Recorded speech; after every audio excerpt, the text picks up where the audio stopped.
বৈষম্য বিরোধী আন্দোলনের পর বিভিন্ন মামলায় কারাগারে থাকা হবিগঞ্জ ৪ আসনের সাবেক এমপি ও সামাজিক যোগাযোগ মাধ্যমে ব্যাপক জনপ্রিয়তা পাওয়া ব্যারিস্টার সৈয়দ সায়েদুল হক সুমন কাশিমপুর কারাগার থেকে দুটি চিঠি লিখেছেন। একটি তার মাকে উদ্দেশ্য করে আর অন্যটি ভাই বোন ও বোন জামাইদের উদ্দেশ্যে। মঙ্গলবার সন্ধ্যায় তার লন্ডন প্রবাসী ভাই সৈয়দ সোহাগ হক তার ফেসবুক আইডিতে সেগুলো শেয়ার করেছেন। বিষয়টি নিয়ে দেশের একাধিক শীর্ষ গণমাধ্যমে সংবাদ প্রকাশিত হয়েছে। মায়ের কাছে প্রেরিত চিঠিতে ব্যারিস্টার সুমন উল্লেখ করেন, দোয়া রইল, আমাকে নিয়ে কোনো দুশ্চিন্তা করবেন না, আল্লাহ যা করেন ভালোর জন্যই করেন।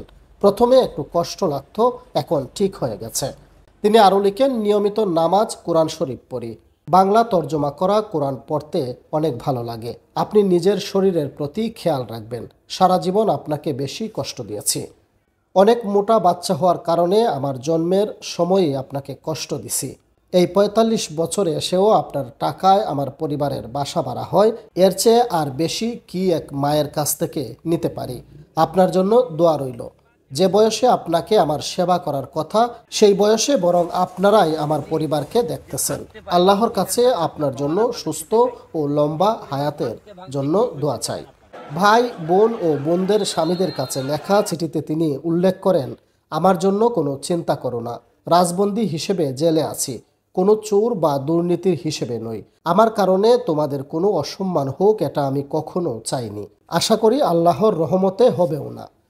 চিঠিতে তিনি আরও উল্লেখ করেন, অনেকে বলে আপনার কি সম্পদ আছে, দীর্ঘদিন জেলে কিভাবে খরচ চালাবেন। আমি উত্তর দিই, আমার বেশি সম্পদ না থাকলেও 5টি বোন আছে, একটি ভাই আছে, এটাই আমার বড় সম্পদ। শুধু জেলে কেন, আমি পৃথিবীতে না থাকলেও আমার কোনো আফসোস নেই।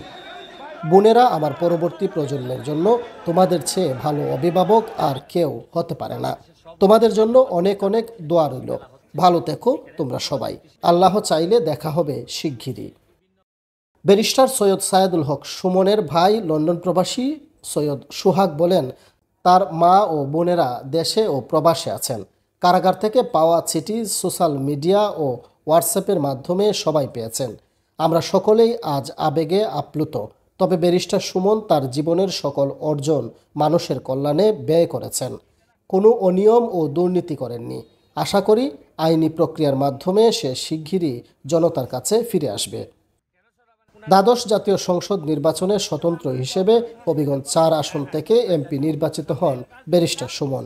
এর আগে তিনি সমাজের বিভিন্ন অসঙ্গতি সামাজিক যোগাযোগ মাধ্যমে তুলে ধরে দেশে ও বিদেশে আলোচনায় আসেন। এছাড়াও ফুটবল জাগরণে সক্রিয় ছিলেন ব্যারিস্টার সৈয়দ সায়েদুল হক সুমন। সাক্ষী বানাই দিলাম যে চাইলে একটা এলাকারে আপনি কি বানাইতে চান, চাঁপাইনবাবগঞ্জ, আপনি বগুড়া, আমি তাও চাই না, আমি মালয়েশিয়া বানাইতে চাই বা এর চেয়ে বড় কিছু হইতে চাই।